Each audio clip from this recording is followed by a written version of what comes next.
잠언서 7장 1절부터 27절. 같이 읽습니다. 시작.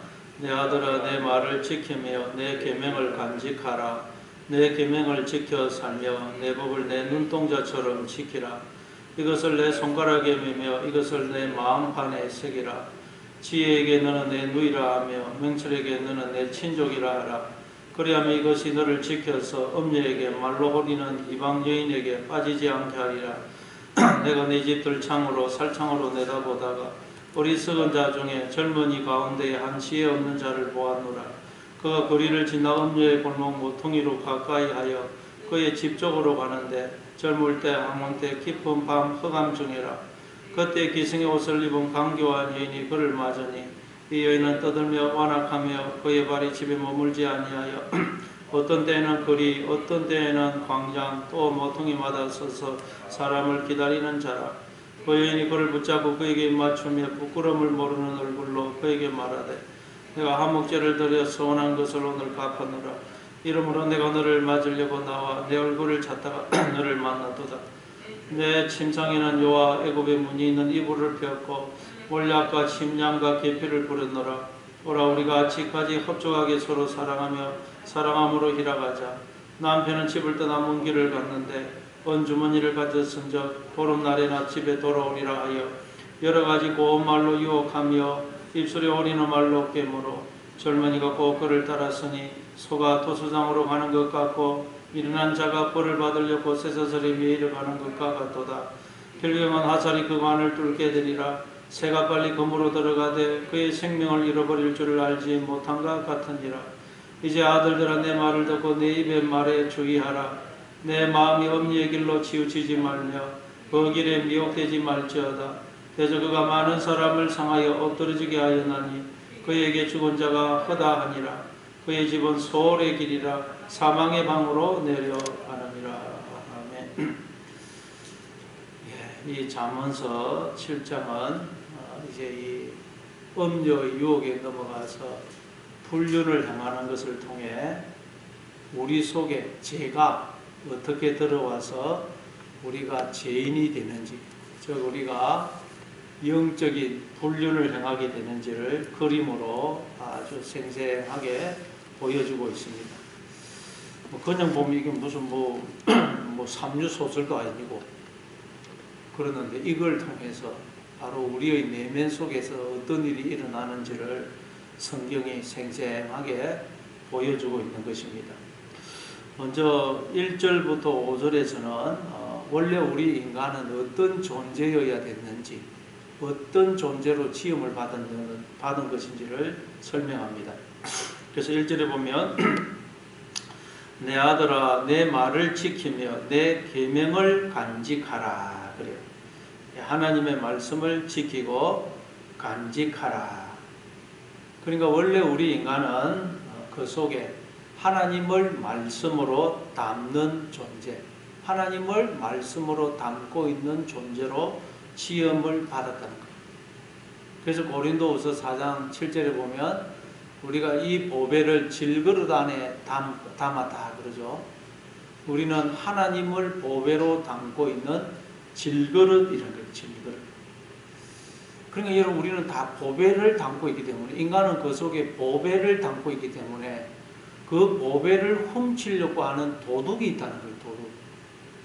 보배가 있으면 여러분 집에 보배 있다 그러면 또 어떻게 알고 도둑이 옵니다. 인간은 그 속에 보배를 담고 있기 때문에 이 보배를 훔치려고 틈만 나면 도둑이 오는 도둑. 그래서 우리가 우리 속에 주어진 보배를, 말씀을, 하나님을 늘 지키고 간직을 해야 된다. 안 그러면 도둑이 와서 훔쳐가거든요. 예수님도 마태복음 13장에서 이제 천국을 씨 뿌리는 자의 비유로 설명하시면서 씨가 길가에 떨어지니까 새가 와서 먹어버리더라. 그러죠. 길가에 떨어지니까. 그걸 두고 예수님이 설명을 하시기를 그 13장 19절에 보니까 천국 말씀을 듣고 깨닫지 못하면 악한 자가 와서 그 마음에 뿌려진 것을 빼앗아 간다는 거예요. 우리 속에, 우리가 마음속에 이 보배, 말씀, 하나님을 보배로 담고 있는데 이걸 우리가 잘 간직을 못하면 도둑이 와서 훔쳐가요. 우리의 도둑이, 이 세상에 여러분 가장 도둑이 많이 드는 곳이 어디냐? 우리의 마음이라는 마음. 틈만 나면 도둑이 우리의 마음속에 들어와가지고 우리의 마음에 있는 보배를 훔쳐가버려요. 그래서 인간들이 하나님의 생명과 복에 참여를 못한다는 거예요. 하나님은 끊임없이 생명과 복을 주시는데 인간들이 도둑을 맞아가지고 그 생명과 복에 참여를 못한다는 거예요. 아담과 하와도 에덴 동산을 잘 지키라 그랬는데 그걸 못 지켜가지고 언제 들어왔는지 뱀이 들어오죠. 그리고 뱀이 거짓말로 아담과 하와에게서 그 보배를 도둑질 해버려요. 그래서 아담과 하와가 에덴 동산에서 쫓겨나는 것입니다. 그래서 2절에 보니까 내 계명을 지켜 살며 내 법을 내 눈동자처럼 지키라. 우리가 하나님의 말씀을 지키면 산다는 거예요. 지켜 살며, 이건 지키면 산다는 거예요. 우리가 하나님을 말씀을 마음에 다 지켜서 간직을 하면 우리가 산자가 되지만 이걸 도둑을 맞아버리면 우리는 죽은 자가 된다는 거예요. 그럼 우리가 우리 속에 있는 말씀을, 보배를 어떻게 지켜야 되느냐? 내 법을 내 눈동자처럼 지키라. 여러분, 우리는 말씀을, 우리 속에 들어와 계신 하나님을 어떻게 지켜야 된다고요? 눈동자처럼 지키는, 눈동자. 여러분, 우리 눈동자는 조그마한 눈에 안 보이는 먼지만 하나 들어와도 얼마나 불편해요. 눈을 못 뜨고 보지를 못합니다. 그래서 이 눈꺼풀이 이물질이 못 들어오도록 막아주고 계속 눈을 깜빡여가지고 이 눈물샘과 함께 우리의 눈알을 닦아주기 때문에 우리가 이렇게 볼 수 있는 것입니다. 근데 우리가 이 먼지 들어오는 거는 우리가 퍼뜩 압니다. 근데도 우리의 마음속에 도둑이 들어오는 것. 이 먼지같이 잘못된 생각이, 잘못된 말이, 잘못된 영이 들어오는 것은 우리가 알지를 못한다는 거예요. 눈동자는 잘 지키면서 우리가 마음은 지키지를 못해요. 마음속에 도둑이 들어오는데도 그 도둑을 우리는 알지를 못하고 그 도둑을 받아들입니다. 그래서 우리가 이 마음속에 있는 보배를 도둑한테 다 빼앗긴다는 거예요. 자, 그래서 또 3절에 보니까 이것을 내 손가락에 매며 이것을 내 마음판에 새기라. 이건 앞에 6장 21절에도 나왔죠. 21절. 그것을 항상 내 마음에 새기며 내 목에 매라. 6장 21절에서는 목에 매라 그랬는데 여기서는 손가락에 매라.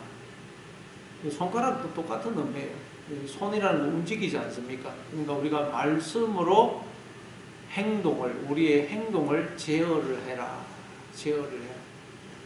말씀을 마음판에 새겨서 우리의 생각도 말씀의 다스림을 받고 이 손가락에 말씀을 메어서 우리의 행동도 말씀의 다스림을 받으라 라고 그러네요.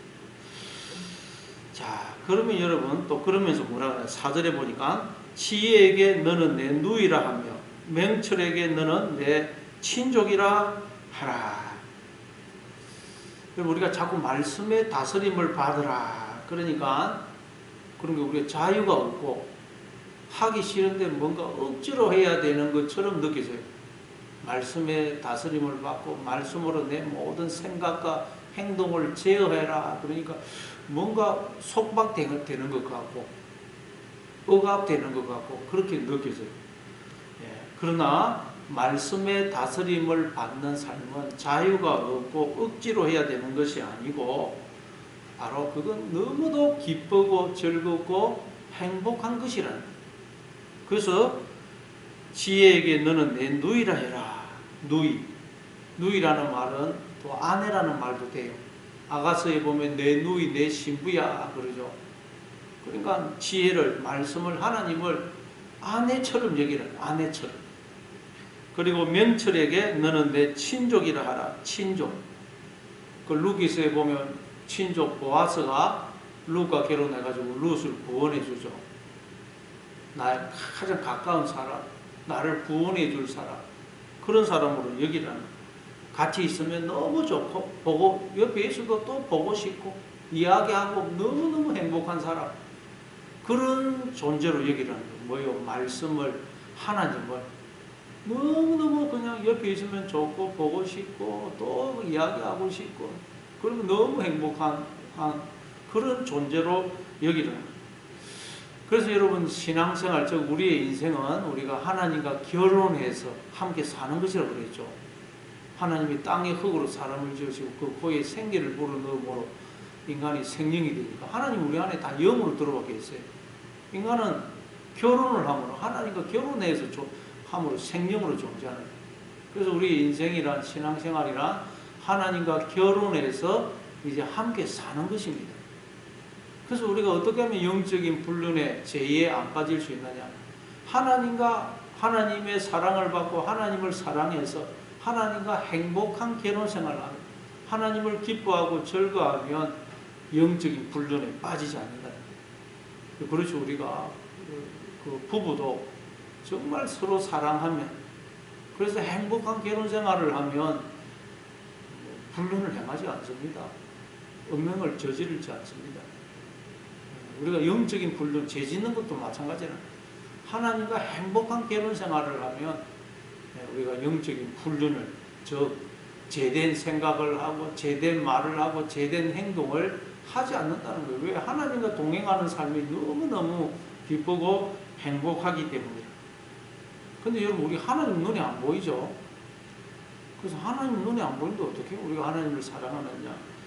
그래서 여러분, 요한일서 그 4장에 보면, 4장 12절에 보면, 어느 때나 하나님을 본 사람이 없을 때 만일 우리가 서로 사랑하면 하나님이 우리 안에 거하시고 그의 사랑이 우리 안에 온전히 이루어지느니라. 어느 때나 하나님을 본 사람이 없지만 우리가 서로 사랑하면 우리 안에 하나님이 거하시는 걸 알게 된다는 거예요. 그러니까 아내를 하나님처럼 사랑하면, 하나님이 아내를 통해서 나를 찾아오셨고 하나님이 자녀를 통해서 나를 찾아오셨구나 알고, 아내를 하나님처럼, 자녀를 하나님처럼 사랑하면 그 아내 속에, 자녀 속에, 이웃 속에 하나님이 계시는 것을 우리가 알게 되고 하나님의 사랑이 완전히 이루어지게 된다는 거예요. 그래서 5절에 보니까 그리하면 이것이 너를 지켜서 음녀에게, 말로 호리는 이방 여인에게 빠지지 않게 하리라 그래요.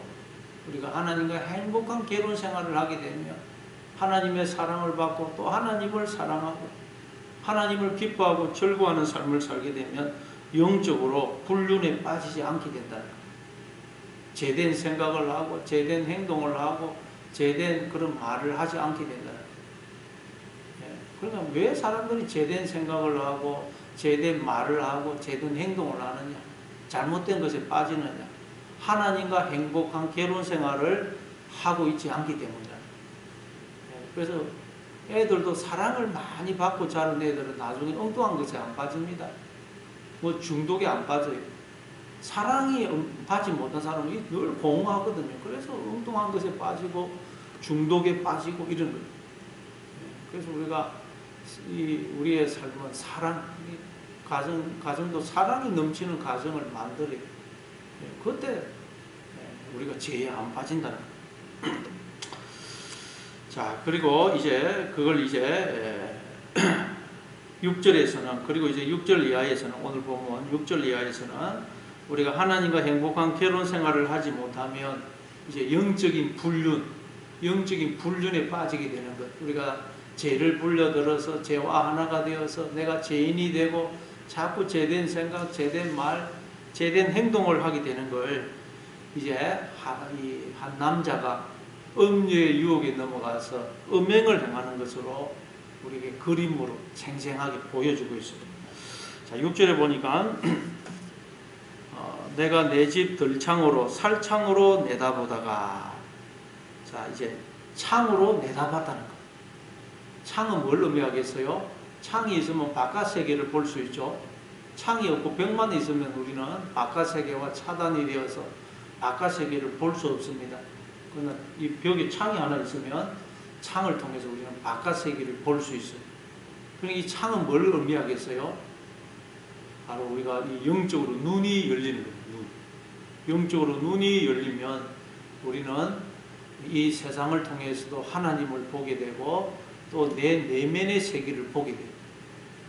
그래서 사도 바울도 하나님께서 찾아오니까 그가 눈에서 비늘이 끼어가 있다가 사흘 뒤에 눈이 열리죠. 눈이 열리는 눈이. 그래서 로마서 7장 21절에 보면 사도 바울이 내가 한 법을 깨달았나니 곧 선을 행하기 원하는 나에게 악이 함께 있는 것이로다. 내 속사람으로는 하나님의 법을 즐겨하되 내 지체 속에 한 다른 법이 내 죄법과 싸워 죄법 아래로 나를 사로잡아 가는 것을 보는데 법을 깨달았다. 그 말은 눈이 열려서 창이 열려서 그 영적인 세계를 보게 되었다. 자, 그게 이제 창으로 내다봤다는 뜻이에요. 창으로. 자, 창으로 내다보니까 어떤 일이 일어나느냐? 어리석은 자 중에 젊은이 가운데 한 지혜 없는 자를 보았노라. 예. 어리석고 지혜 없는 한 젊은이를 보았다는 거예요. 한 젊은이.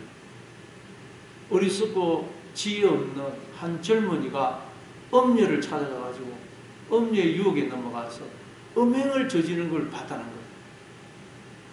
야, 이게 뭘 의미할까요? 여러분 로마서 5장에 보면 한 사람으로 인해서 죄가 세상에 들어오고 그 죄로 인해서 사망이 왔다 그러죠. 이 세상에 어떻게 해서 죄가 들어왔느냐? 한 사람, 아담 한 사람 때문에 죄가 들어왔다는 거예요. 그런데 그게 우리 속에도 일어난다. 우리 속에서. 우리 속에서도 어떻게 죄가 들어왔느냐? 그래서 내가 죄인이 되어버렸냐? 하나의 생각이 들어와가지고 하나의 말 하나가 딱 들어와가지고 하나의 시가 하나 딱 들어와가지고 그게 자라가지고 우리가 죄인이 되어버려요. 죄인. 그래서 예수님이 바리새인의 누룩을 조심해라. 누룩이 조그마한 눈에도 안 보면 탁 들어오면 그 밀가루 반죽 전체를 부풀려 버리죠. 그래서 그렇게 해서 우리가 죄인이 된다는 거예요.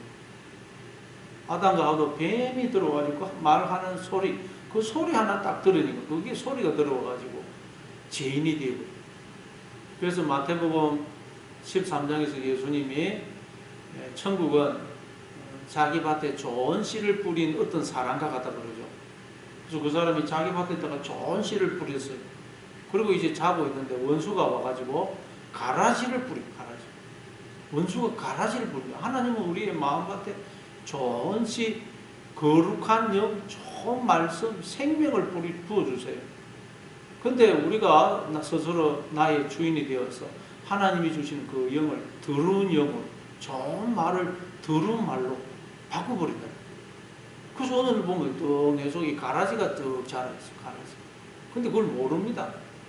그래서 우리가 살아가다 보면 오늘도 시가 하나 더 들어와요. 내 마음밭에 두려움, 불안이라는 시, 염려, 걱정이라는 시, 절망, 낙심이라는 시, 미움, 분노라는 시, 불평, 원망이라는 시가 또 들어와요.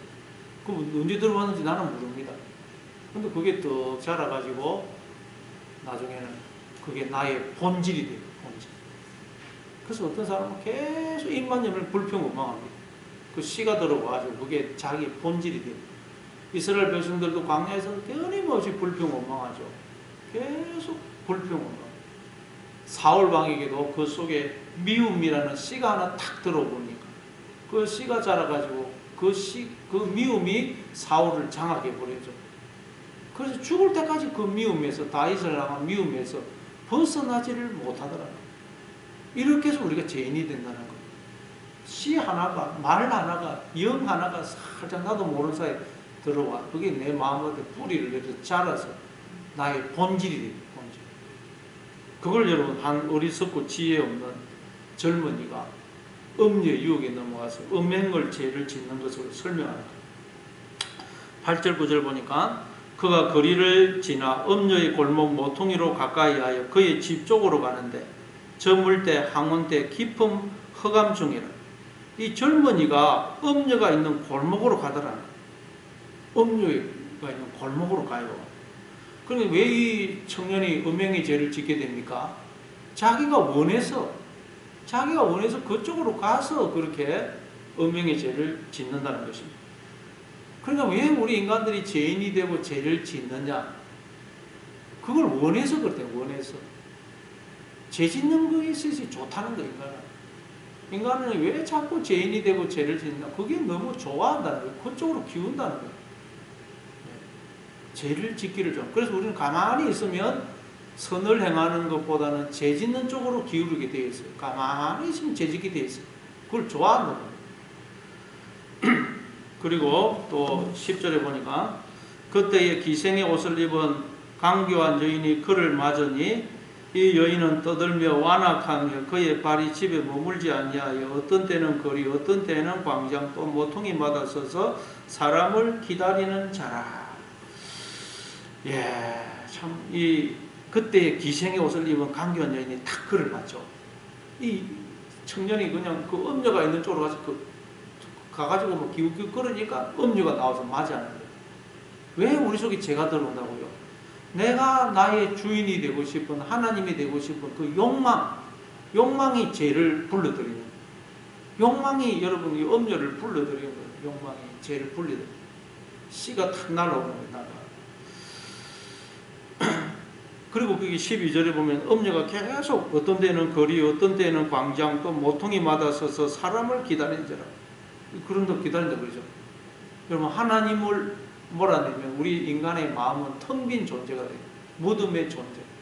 그래서 이 나를 채우기 위해서 뭔가 계속 끌어다니게 돼요. 그래서 사람들이 중독에 빠지는 중독. 또 13절에 보니까 그 여인이 그를 붙잡고 그에게 입맞추며 부끄러움을 모르는 얼굴로 그에게 말하되 내가 하목제를 들려 서원한 것을 오늘 갚았노라. 예, 음녀가 입을 맞춰요. 입을 맞춰. 아주 뭔가 만족을 줄 것처럼 그렇게 행동을 합니다. 거기다가 달콤한 말로 유혹을 하죠. 내가 하목제를 들어 서원한 것을 오늘 갚아노라. 하목제. 하목제는 다른 제사는 다 태워드리는데 이 하목제는 제사를 드린 자가 제물의 일부를 다른 사람과 함께 나누어 먹죠. 그리고 그날 다 먹어야 되는데 서원을 할 때는 그걸 그 다음 날까지 먹을 수 있습니다. 그럼 하목제를 드렸을 때는 그 고기를 제사 드리는 자가 함께 먹는다라는 건 뭘 의미합니까? 하나님이 우리와 하나가 되어 주심으로 우리가 하나님의 그 모든 생명과 복에 참여하는 걸 말해요. 우리가 지금 누리는 모든 생명과 복은 하나님의 것입니다. 하나님의 것. 근데 이 음녀는 내가 하목제를 들어 서원하는 것을 오늘 갚아도다. 이 다 내가 준비해놨다는 거예요. 이 생명과 복을 다 준비해 놓으니 나한테 오면 생명과 복을 누릴 수 있다고 유혹을 하는 거예요. 하나님을 떠나 우리가 얼마든지 우리 인간들이 하나님을 떠나서 얼마든지 살 수 있다고 착각하는 거예요. 그걸 지금 이야기하는 것입니다. 그리고 또 15절에 보니까 이러므로 내가 너를 맞으려고 나와 내 얼굴을 찾다가 너를 만난도다. 내 침상에는 여호와 애굽의 문이 있는 이불을 폈고 몰약과 침량과 계표를 부르느라 오라 우리가 아침까지 흡족하게 서로 사랑하며 사랑함으로 희락하자. 예, 이러므로 내가 너를 맞으려고 나와 내 얼굴을 찾다가 너를 만났다고 해요. 정말 나를 기다리고 있었던 것처럼 나를 정말 사랑하는 것처럼 이 음녀가 유혹을 하죠. 나를 사랑하는 것처럼 유혹해요. 우리가 왜 죄를 짓느냐? 그 죄가 나를 사랑하는 것처럼 착각하기 때문에 우리가 죄를 짓는. 또 19절에 보니까 남편은 집을 떠나 먼 길을 갔는데 은 주머니를 가졌은즉 보름날에나 집에 돌아오리라 하여 여러 가지 고운 말로 유혹하며 입술에 호리는 말로 깨물어. 남편은 집을 떠나 없다는 거예요. 이 청년도 그걸 원하는데 이 음녀가 이렇게 유혹을 하니 어떻게 이 청년이 음녀의 유혹에 넘어가지 않을 수가 있겠어요. 그러니까 인간은 자기의 힘으로는 절대 죄의 유혹을 이길 수가 없다는 거예요. 인류 역사나 있는 지금까지 이 죄의 유혹에 넘어가지 않은 인간은 아무도 없습니다. 다 넘어갔어요. 그래서 요한계시록 12장 실제로 보면 이 죄를 예뱀 큰 용 마귀 사탄이라고 부르고 온 천하를 속이는 자라고 그러죠. 속이기 때문에 여기에 넘어가지 않은 인간이 아무도 없다는 거예요. 오직 예수님만 안 넘어갔죠. 어떻게 안 넘어갔습니까? 마귀가 시험할 때 하나님 말씀을 붙들기 때문에. 저 예수님은 하나님과 행복한 결혼 생활을 했기 때문에, 하나님을 기뻐하고 즐거워했기 때문에 음녀가 관심이 없는 관심. 우리가 죄를 안 짓는 유일한 방법은 하나님을 기뻐하고 즐거워하고 하나님과 행복하게 사는 것. 그게 죄를 안 짓는 방법이에요. 그게 불륜을 행하지 않는 방법 아닙니까? 부부가 행복하게 사는 것. 자, 22절 또 보니까 젊은이가 곧 그를 따랐으니 소가 도수장으로 가는 것 같고 미련한 자가 벌을 받으려고 쇠사슬에 매이러 가는 것과 같도다. 필경은 화살이 그 관을 뚫게 되리라. 새가 빨리 그물로 들어가되 그의 생명을 잃어버릴 줄을 알지 못한가 같으니라. 결국 음주의 유혹에 넘어가서 음행을 하게 되니까 어떻게 된다 그래요? 도수장으로 끌려가는 것 같고 스스로 쇠사슬에 매이는 것 같고 화살이 그의 관을 뚫게 되고 새가 빨리 자기 자원에서 그물로 들어가서 생명을 잃어버리는 것과 같다는 것입니다. 이게 여러분 우리가 하나님을 떠나게 되는 죄를 짓게 되는 그 결과라는 결과. 그렇기 때문에 우리는 하나님과 행복한 결혼생활, 하나님을 기뻐하고 즐거워하는 삶을 사는 게 이렇게 중요하다는 거예요. 우리도 늘 죄의 유혹을 받거든요. 그래서 24절에 이제 아들들아 내 말을 듣고 내 입의 말에 주의하라. 내 마음이 음녀의 길로 치우치지 말며 그에게 미혹되지 말지어다. 대저 그가 많은 사람을 상하여 엎드러지게 하였나니 그에게 죽은 자가 허다하니라. 그의 집은 소홀의 길이라 사망의 방으로 내려가느니라. 음녀에게 죽은 자가 허다하다 그러죠. 온 인간들이 다 죽었어요. 모든 인간들이 지금까지 이 음료로 상징되는 죄의 유혹에 넘어가서 다 죽은 자가 되었어요. 그의 집은 소홀의 길이라, 서울 지옥의 길이고 사망의 방으로 내려간다는. 사도 바울도 오라 나는 공고한 사람이로다. 이 사망의 몸에서 누가 나를 건져내 울부짖죠. 우리 인간의 힘으로는 절대 여기서 못 벗어납니다. 오직 하나님을 마음의 주인으로 영접하고 하나님의 다스림을 받을 때, 하나님을 기뻐하고 즐거워할 때 우리 이 사망의 방에서 서울의 길에서 벗어날 수 있습니다. 그러니 오늘도 여러분 음녀가 틈만 하면 우리를 유혹하고 틈만 하면 도둑이 와서 우리의 마음에 있는 보배를 훔쳐간다는 걸 아셔서 하나님을 보배를 지키고 또 하나님의 행복한 결혼 생활을 함으로 이 음녀의 유혹에서 벗어나시는 그런 하루가 되시기를 바랍니다. 우리 말씀을